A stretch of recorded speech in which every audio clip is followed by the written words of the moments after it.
길거리마다 성탄 트리를 크게 만들어 놓은 것을 쉽게 볼 수 있습니다. 뉴스에 의하면 김포 애기봉에 10년 만에 성탄 트리 점등을 했다 하는 소식도 듣습니다. 광화문 광장에는 크리스마스 마켓이 열렸다 하는 얘기도 들립니다. 가본 적은 없지만 신세계 백화점이나 롯데 월드타워 성탄 장식이 그토록 화려하다고 하고 그래서 사진 찍는 명소가 되고 있다고 합니다. 크리스마스가 이토록 사람들에게 화려한 축제의 날이 된 것은 무엇 때문이겠습니까? 제가 생각하기로는 이건 세상 장사하는 사람들, 기업과 물건 팔라고 하는 사람들의 상술에 힘입어서 이것이 더 이렇게 화려해지고 있는 거 아닌가 이렇게 생각합니다. 많은 업체들이 성탄 시즌을 기회로 매출을 올리기 위해서 각종 이벤트를 개발해냈고 더 많은 물건을 팔기 위해서 성탄절을 가족이나 또 연인들하고 연결을 시켜서 홍보했기 때문입니다. 그리스도께서 오신 날이 그들과 아무런 관계가 없음에도 불구하고 성탄은 교회보다는 오히려 불신자들이 더 즐기고 기뻐하는 날이 되었습니다. 사실 주후 4세기까지는 성탄절이라는 자체가 아예 없었습니다. 제가 이 부분을 자주 말씀을 드렸죠. 성탄을 지키라라고 성경에 나와 있지도 않고 몇 날 며칠이라고 나와 있지도 않은 거죠. 300년 지나면서 주후 400년, 300년 말 이때쯤 돼서 이제 비로소 교회 안에 성탄절을 기념하자 하는 것들이 생기게 됐고 그것도 물론 로마가 기독교를 공인하고 나서 이방 종교에서 하던 그런 것들이 이제 기독교 신앙하고 합쳐지면서 부활절도 마찬가지고 성탄절도 마찬가지고 그때부터 생겨나게 된 것입니다. 그러면 성경에 나와 있는 꼭 지키라라고 하는 그러한 절기나 이런 것은 아닌 것이죠. 교회 역사에 의해서 지키게 된 것이기 때문에 지키게 된 것이고 물론 이것도 청교도 시대 와서는 지키지 말자, 지키면 안 된다라고 얘기했던 적도 있을 정도입니다. 아무튼 그래도 주님이 오신 것은 분명히 하고 또 성탄절을 우리가 함께 기념하고 축하하는 것은 우리 영혼에 또 도움이 되고 유익하니까 좋을 수 있습니다. 지금과 같은 그런데 우리가 생각할 것이 있죠. 지금처럼 세상의 축하와 화려함 이렇게 세상이 즐기면서 하는 이러한 성탄을 교회는 어떻게 볼 것인가? 우리 교회는 이 성탄절이 1년에 한 번씩 12월마다 돌아오는데 이것을 우리가 어떻게 생각하고 어떻게 성탄절을 맞이할 것인가에 대한 생각은 우리가 좀 해볼 필요가 있다 하는 것입니다. 교회마저 세상처럼 그들처럼 성탄절을 떠들썩하고 분주하게 보내도 될 것인가? 성탄 트리와 건물 외벽에 조명을 치장하기 위해서 많은 돈을 화려하게 치장하는 것이 정말 큰 유익이 있을 것인가 생각해 볼 필요가 있을 것입니다. 그러한 요란함과 화려함 속에서 혹시라도 우리가 교회가 성도들이 놓치고 있는 것은 없을 것인가를 생각해 보자 하는 것입니다. 오늘 말씀을 통하여 성탄의 참된 의미를 생각하는 여러분과 제가 되시길 바랍니다. 먼저 우리는 오늘 말씀 속에서 당시 성경에 나왔던 사람들을 좀 볼 필요가 있습니다. 당시 세상의 1인자들, 이 사람들을 좀 봐야 됩니다. 여러분과 제가 1절과 2절, 3절까지, 6절까지 읽으셨는데 1절, 2절 여기 보면 3절까지 보면 사람이 8명의 이름이 나옵니다. 이 8명의 이름을 두 그룹으로 나눌 수가 있어요. 7명 한 그룹, 한 사람 한 그룹 이렇게 나눌 수 있습니다. 첫 번째 그룹에 7명을 넣을 수가 있는데 이 사람들은 전부 유명하고 당시에 가장 대단했던 사람들입니다. 그 첫 번째 인물 누굽니까? 첫 번째 사람 누구예요? 디베리오 황제가 하고 나오죠. 티베리우스. 그 당시 지중해 세계 제국이었던 대로마 제국의 황제 디베리오. 이 사람의 말이 곧 법이었습니다. 로마 제국 내에 있는 모든 사람들의 생명, 생사 여탈권이 이 사람 손에 있었죠. 절대 권력자입니다. 이 사람은 제국 내에 있는 모든 사람들로부터 신으로 추앙받던 사람이 디베리오 황제입니다. 그가 살던 왕궁의 창고에 세계 곳곳에서 거두어들인 금은 보화가 가득했다고 합니다. 당시의 지중해 세계 제1인자 티베리오 황제입니다. 두 번째 인물 누굽니까? 빌라도. 우리가 잘 아는 빌라도. 주 26년에 로마 제국의 티베리오 황제에 의해서 임명된 유대 총독입니다. 그는 이스라엘에 주둔하고 있는 점령군의 총사령관인 동시에 자신이 통치하던 그 지역, 구역 내에서 로마 정부에 바쳐지던 세금의 징수권을 가지고 있었던 최고 권력자입니다. 나라를 점령하게 되면 그 나라에 총독을 세우잖아요. 우리나라에 조선 총독부 세우면서 거기에 총독을 임명했던 것처럼 일본에서 로마가 이스라엘을 점령하고 나서 그 땅에 총독을 임명했는데 그 사람이 우리가 잘 아는 빌라도라는 거죠. 최고의 권력을 가지고 그 땅에서 가지고 있었습니다. 이 사람은 대제사장을 임명할 수 있는 권한도 있었고 자기 통치 구역 내에서 발생하는 모든 소송 사건의 최후 판결자 이 사람입니다. 이 사람은 유대 땅에서 제1인자 빌라도 총독입니다. 세 번째 인물이 누굽니까? 헤롯이 나오죠. 헤롯이 갈릴리의 분봉왕으로. 이 헤롯은 여러분과 제가 잘 알고 있는 예수님 출생 당시의 헤롯 대왕의 아들 헤롯 안티파스, 헤롯 안디바를 말합니다.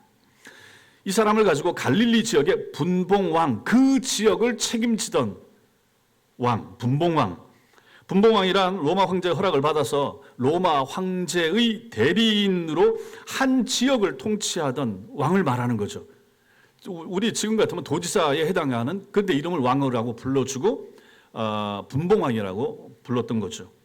신분상 로마 황제의 신하이기는 했지만 자기 통치 구역 내에서는 왕으로서의 절대 권력을 휘두르며 부귀영화를 누렸던 사람입니다. 이 사람 헤롯 안티파스, 헤롯 안디바, 갈릴리 지역의 제1인자였습니다. 네 번째 인물 누굽니까? 빌립. 여기도 헤롯 빌립. 앞에 헤롯이 다 붙어 있죠.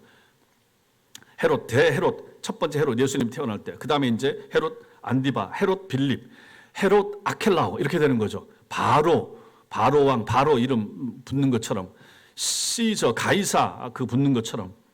그 역시 헤롯 대왕의 아들이고 헤롯 안디바, 헤롯 안티파스의 동생인 헤롯 빌립입니다. 이 사람은 이두레와 드라고니 지방의 분봉왕, 이두레와 드라고니 지방, 갈릴리 북동쪽의 넓은 영토, 지도 한번 띄워주시기 바랍니다. 좀 확대 한번 해 주시겠습니까? 예, 밑으로. 저기 보라색이죠. 보라색 있는 지역. 저기가 유대, 사마리아, 이두메. 저 지역을 다스리던 왕은 헤롯 분봉왕인데 헤롯 아켈라오라고 하는 사람입니다. 오늘 우리 본문에는 안 나와 있죠. 그다음에 위로 좀 올려보시고, 저 이제 조금 내리시고,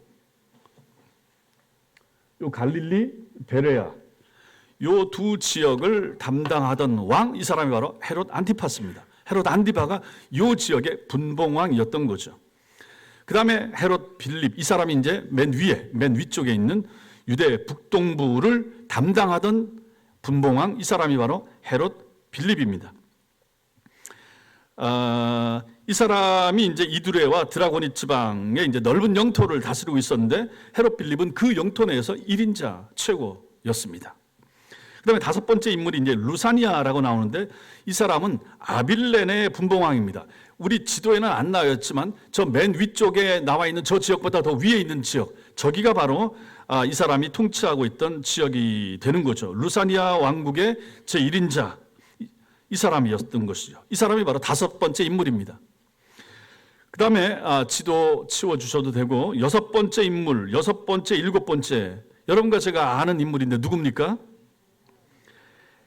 안나스와 가야바, 이 이제 대제사장이 나오고 있죠.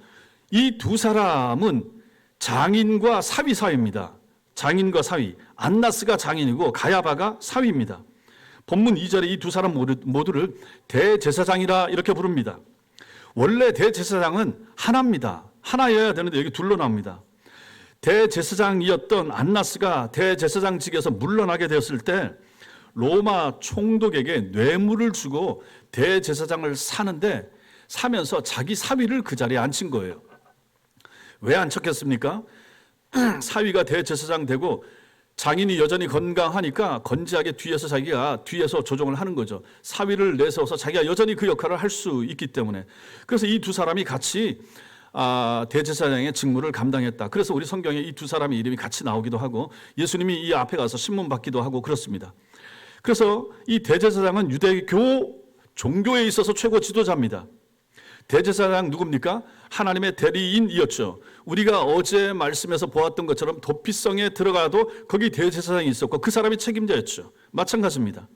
이 사람의 말은 하나님의 말씀과 같이 종교 영역에선 이 사람이 뭐든지 할 수가 있는 사람이었습니다. 그러므로 이 두 사람의 영향력은 유대교에 속한 이스라엘 백성들에게는 실제로는 로마 황제의 영향력보다 더 크다, 이렇게도 말할 수 있습니다. 안나스와 가야바는 그러한 직책과 권한을 이용하여 엄청난 재산을 모았고 분봉왕 헤롯이나 빌라도 총독이 부럽지 않을 그러한 부귀 영화를 누렸던 사람이 이 두 사람입니다. 생각을 해보십시오. 이 사람들이 누굽니까? 종교인이에요. 최고의 종교 지도자인 거죠. 근데 이 사람들이 자기의 그 직무를 돈 주고 사고, 그래서 거기서 이제 이득을 남기고 부귀 영화를 누리고 재산을 모으고 축제하고 그런 일을 했다 하는 것입니다. 그렇다면 이 사람들이 정상적이겠습니까? 정상적일 리가 없는 거죠. 어쨌든 지금까지 본 이 7사람들, 이 사람들은 크든 작든 자기 영토 혹은 자기 분야에서 전부 다 1인자들입니다.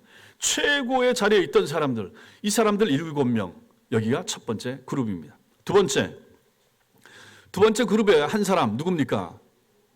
요한입니다. 무명의 세례 요한.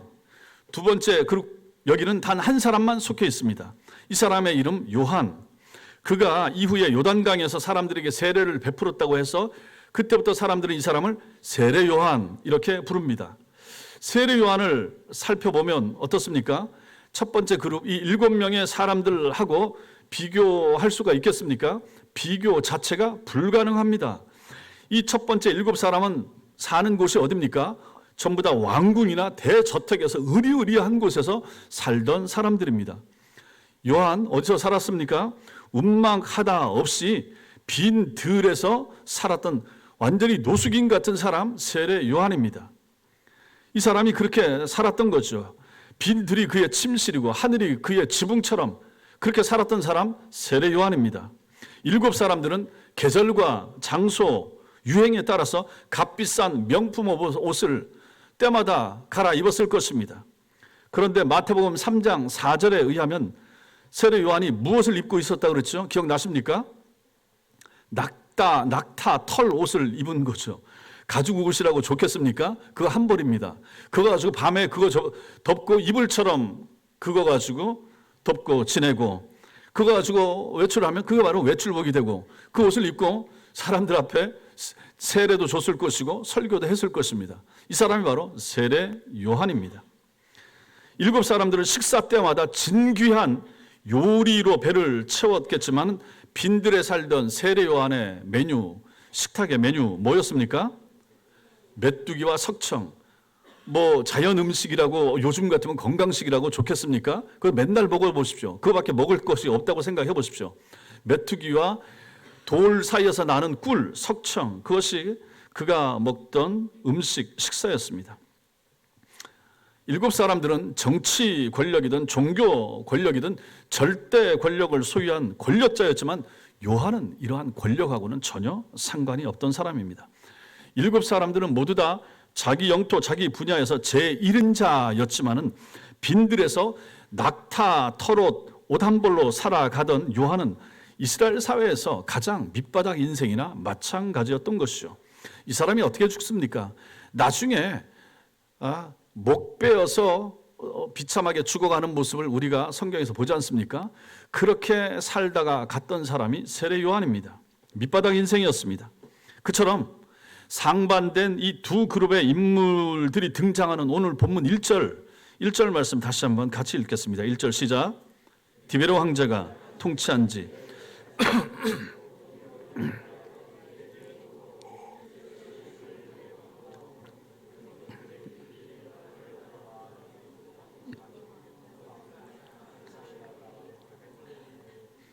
예, 오늘 본문 1절이 어떻게 시작합니까? 디베료 황제가 통치한 지 15해 이렇게 시작합니다. 티베리우스 황제가 다스렸던 15년 되던 해는 그때가 언제인가? 예수님께서 30살이 되셔서 공적인 생애를 시작하신 해가 됩니다.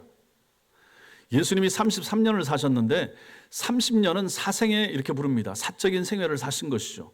그러고 나서 이제 광야로 나가시면서 회개하라 독사의 자식들아 하라고 하면서 복음을 전하기 시작하십니다. 이때부터 공적인 생애가 시작되는데 이 시점이 바로 티베리우스 황제가 통치한 지 15년 되던 해가 됩니다. 오늘 2절은 바로 그 역사적인 해에 무엇이 임했다라고 말합니까? 하나님의 말씀이 빈들에서 사가랴의 아들 요한에게 임한지라 이렇게 말씀합니다. 하나님의 말씀이 누구에게 임했습니까? 사가랴의 아들 요한에게. 하나님의 말씀은 이 세상에서 각각 제1인자의 자리를 차지하고 있던 그 7명의 탁월하고 뛰어났던 그러한 사람들, 황제에게, 총독에게, 대제사장에게, 분봉왕에게, 그들에게 하나님의 말씀이 임하지 않았다 하는 것입니다. 하나님의 말씀은 로마 황제 황궁이나 대제사장의 대저택에 임하신 것도 아니었습니다. 놀랍게도 하나님의 말씀은 빈들에서 밑바닥 인생을 살던 세례 요한에게 임한 것입니다. 그에게 임한 하나님의 말씀이 무엇입니까? 4절부터 6절에 나오는 증언이 되는 거죠. 뭡니까? 예수님이 오실 것이고 예수 그리스도를 통하여 구원이 시작될 것이다. 이것이었습니다. 요한은 그 말씀만 받은 것이 아니었습니다. 본문에 뒤이어 예수님께서 공생애를 시작하셨을 때 예수께서 그리스도시라라고 하는 것을 가장 먼저 알아보고 메시아라고 외쳤던 사람, 그 사람 바로 세례 요한입니다. 그러니 이 요한이 앞에 나왔던 7명의 사람들처럼 화려하고 탁월하고 대단하진 않지만 말씀에 비춰보면 이 사람이 얼마나 뛰어난 사람인가 하는 것을 우리가 알게 되는 거죠. 세 번째로 이 두 그룹의 근본적인 차이, 앞에 7명과 뒤에 세례 요한의 차이가 무엇인가? 왜 하나님의 말씀은 첫 번째 그룹 7사람에게 임하지 않았을 것인가? 우리는 성경을 보면서 좀 이런 걸 질문할 필요가 있습니다. 왜 그들이 먼저 메시아를 알아보지 못했는가? 가장 공부를 많이 했는데, 가장 탁월한데, 가장 정보를 수집하기에 용이했던 사람들인데 왜 몰랐을까? 왜 그들은 메시아와 전혀 무관한 사람이 되고 그런 인생을 살다가 세상을 떠났을까? 왜 그들 대부분이 함께 공모하여 이 땅에 오신 메시아를 오히려 못 박아 죽였을까? 우리는 생각할 필요가 있습니다. 왜 그렇습니까? 왜 이런 사람들이 됐습니까? 그들이 이 세상에서 가장 잘난 사람들이었기 때문입니다. 가장 힘 있는 사람들이었기 때문에 그런 거죠. 가장 유명했던 사람들이기 때문에 그런 것입니다. 자기 영토, 자기 분야에서 최고였습니다. 그들의 생각과 말이 곧 법이라 그랬죠. 그들의 행동이 규범이었습니다. 그들의 행위는 항상 정당했고 법은 언제나 그들 편이었습니다. 자신들에게 죄가 있다, 난 죄인이다, 절대로 생각할 수 없었던 사람들 7명입니다. 그래서 의인이 아니라 죄인을 부르러 오신 주님께서는 그들에게 다가갈 수가 없었던 것입니다. 스스로 당당하고 난 죄 없다고 생각하고 내가 법이라고 생각했던 그들에게 하나님의 말씀이 임할 수가 없었던 것입니다. 그들은 너무도 많은 것을 가지고 있었습니다. 그들에게는 권력이 있었고 금력이 있었고 사람이 있었습니다. 마음만 먹으면 뭐든지 할 수 있었습니다. 그들에게는 불가능한 것이 없었습니다. 아주 당당했던 사람들입니다. 그러니 이런 사람들이 구원자가 필요하겠습니까? 메시아가 필요하겠습니까? 세상에 웬만한 것 모든 것을 소유했던 그들 자신이 자신을 위한 메시아 오는 것을 환영했겠습니까? 알고 싶어 했겠습니까? 그래서 주님께서는 그들에게 임하실 수가 없었던 것입니다. 그들에게 주님을 위한 빈자리, 빈 공간 있을 리가 없는 거죠. 그 마음이, 그 가슴이 항상 권력으로, 항상 돈으로, 항상 정적 처단하는 것으로, 항상 땅을 더 넓히는 것으로, 항상 어디에서 더 많은 것을 챙겨오는 것으로 마음과 생각이 가득 찼던 그들 마음속에 빈 공간이 있어야 주님이 들어갈 텐데 그런 공간이 그들에게는 없었다 하는 것입니다. 이 사람들이 몰랐던 것이 있습니다. 중요한 한 가지 사실을 놓쳤습니다. 그것이 무엇입니까? 자기들도 시간이 흐르면 죽게 될 것이라 하는 것을 그들은 몰랐던 것이죠. 지금은 당당하고 그렇게 지금은 잘 나간다고 해도 언젠가 자기들에게 죽음의 시간이 다가오리라, 자기들 코에서 호흡이 멎게 되는 그날이 오리라 라고 하는 것을 생각하면서 살고 그 이후를 좀 생각하면서 살았어야 되는데 그런 것을 이들은 못했다 하는 것입니다. 그런데 어느 날 느닷없이 죽음이 그들에게 덮쳤을 때 죄 문제 해결함이 없이 하나님 앞에 설 수가 없었고 세상의 권력이나 세상의 금욕으로 결코 자신들의 죄를 씻지 못하고 땅에서 아무리 많은 것을 가지고 있어서 그걸 가지고 천국 입장권을 살 수 없다라고 하는 것을 이들은 생각을 못했다 하는 것입니다.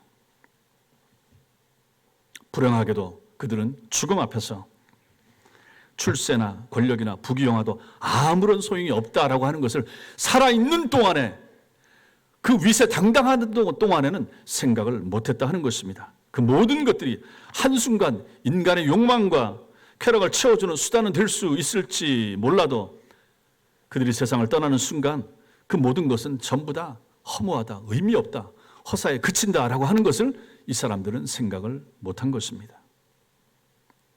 그 결과 어떻게 됐습니까? 이 땅에서 화려했던 그들의 삶이 맞춰졌을 때 어떻게 됐습니까? 모두 비참하고 모두 아주 형편없는 종말을 맞이한 것을 세계 역사가 또 성경이 기록하고 있습니다. 어떤 종말, 어떻게 비참하게 마감했습니까? 로마 황제 티베리우스 인생 말년에 정신 이상이 생겼다고 합니다. 정신이 이상해졌어요. 그래서 이태리 남부 카프리 섬에서 은둔 생활을 하다가 주후 37년 그 섬에서 정신 이상자로 세상을 마감하고 말았습니다. 지중해 세계 최고의 로마 황제의 자리, 그 황제의 직위, 그의 정신 하나 지켜주지 못한 것입니다. 지켜주기는커녕 오히려 정신 이상자로 만들고 말았습니다. 너무 많은 생각, 너무 많은 음모, 너무 많이 꾸밀 것이 많아서 머리 쓰다가 결국은 정신 이상이 되고 그걸로 죽고 말았던 것이죠. 빌라도는 어떻습니까? 로마 총독 빌라도 오늘 이 본문의 시점에서 몇 년 지난 다음에 파면당합니다. 로마로 되돌아가서 자살로 그 생애를 마감했다라고 유세비우스의 그 역사 기록에 남겨져 있습니다. 유대 땅 제1인자였던 로마 총독 직책이 그의 자연적인 수명마저 보장해 주지 못한 것입니다. 헤롯 안티파스 그리고 헤롯 빌립, 이 사람들은 모두 살아 생전 백성들의 저주 속에서 살다가 그들의 자식 대에서 헤롯 왕조 자체가 소멸되어 버리는 비극적인 최후를 맞이한 것을 성경과 역사가 보여주고 있습니다. 살아있을 동안에 그게 다 당당했는데 백성들의 등골을 빼먹는 그 악한 짓을 해서 유대 백성들에게 그토록 원망을 사다가 결국은 그렇게 비극적인 인생으로 마감하고 말았다 하는 것입니다. 아빌레네 루사니아는 그 이름이 새겨진 비석 이외에는 아무 흔적도 남기지 못한 채 역사의 무대에서 사라졌다고 합니다. 대제사장 안나스와 가야바는 온 세계 인류로부터 저주받은 가장 비참한 인생이 되지 않았겠습니까? 신앙을 가지고 있는 여러분과 저에게 있어서도 마찬가지고 예수님을 팔아 넘기게 만드는 일에 동조했던 이러한 사람, 항상 저주의 대상이 되는 인물 아니겠습니까? 그렇게 인생을 마치고 나서 이들은 흔적도 없이 사라지고 말았습니다.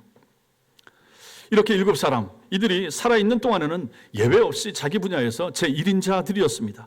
권력과 금력을 가진 그들은 가장 강한 사람으로 보였고 모든 것을 다 할 수 있는 사람으로 여겨졌습니다. 그런데 그들이 세상에서 지니고 누렸던 것들 중에 어느 하나도 그들의 최후의 삶에 도움이 되지는 못했습니다.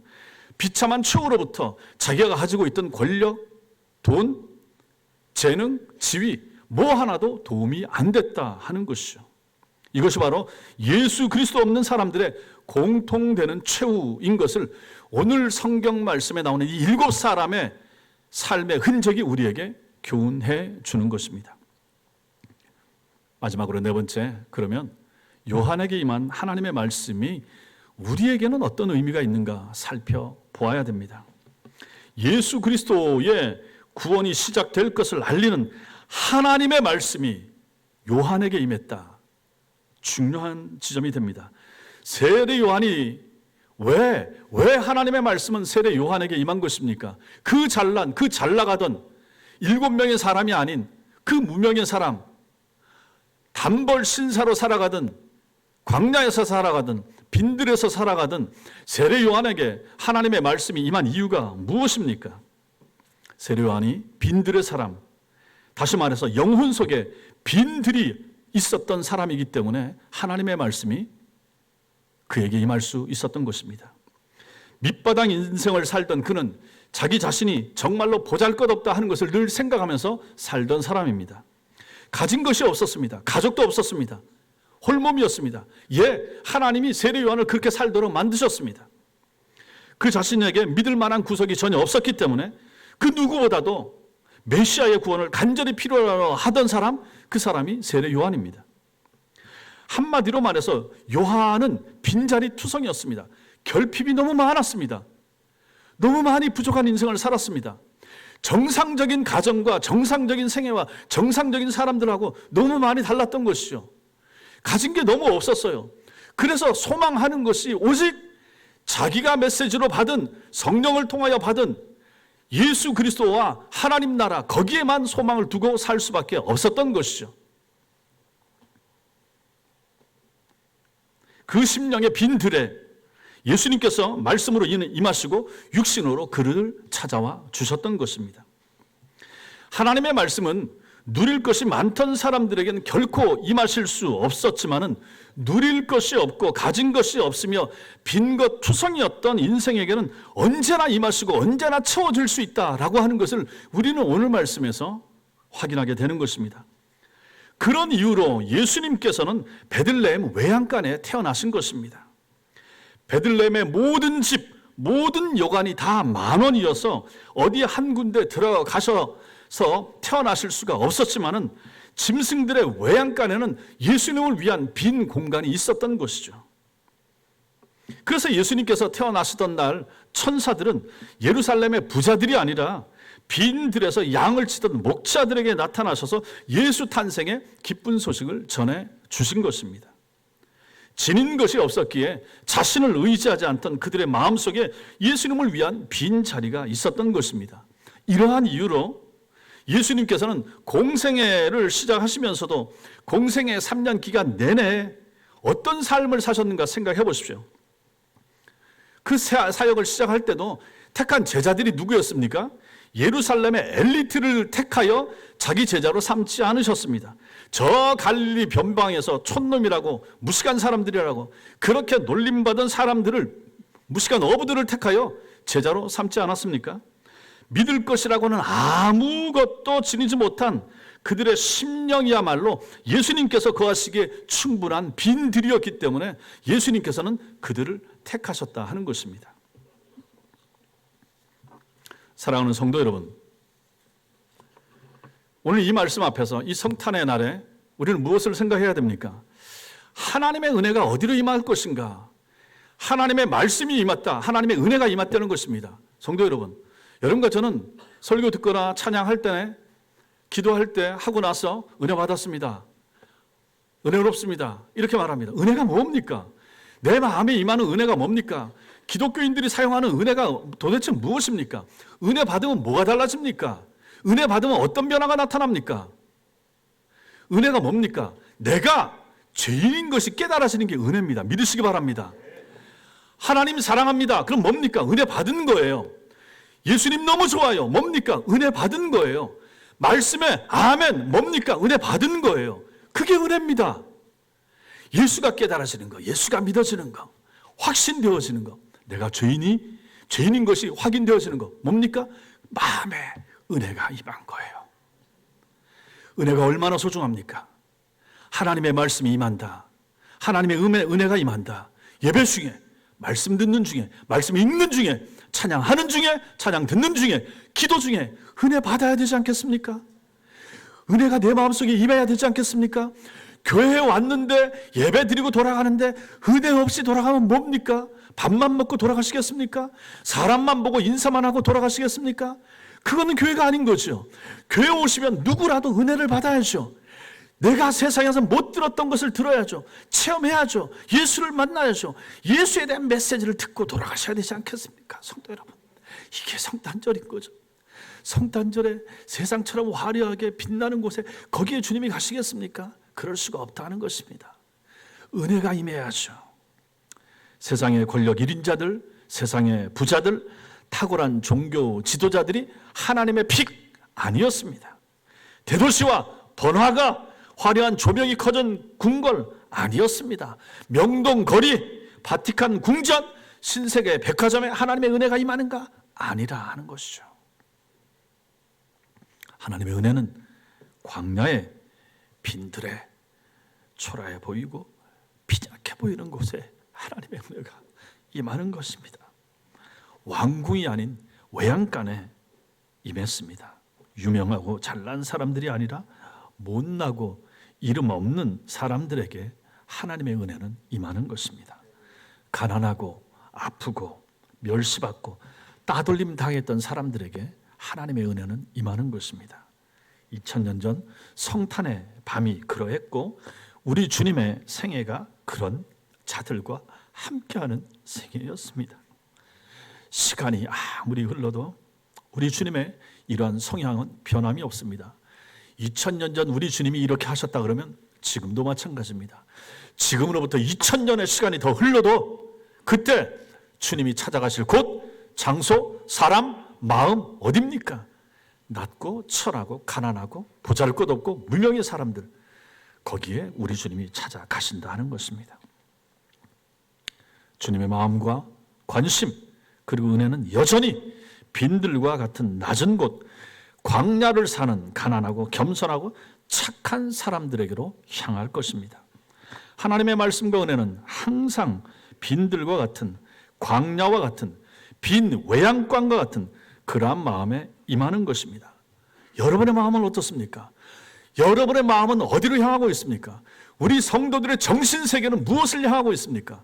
여러분들은 무엇을 추구하십니까?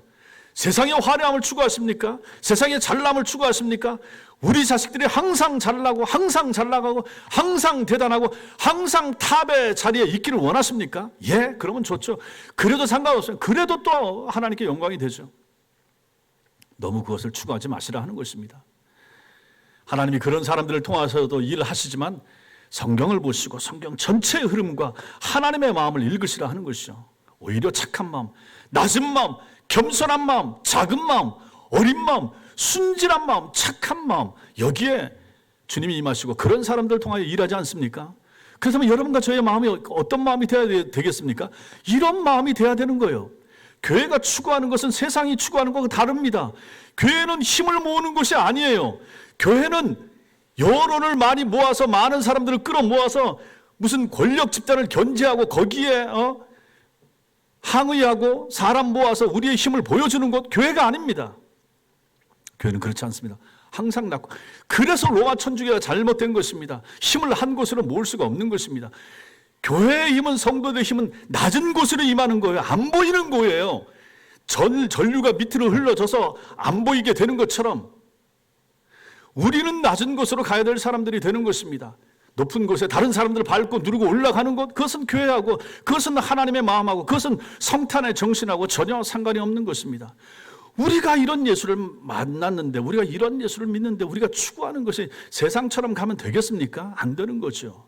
우리는 착한 마음, 선한 마음, 빈들과 같은 마음, 광야와 같은 마음, 그런 마음을 소유해야 됩니다.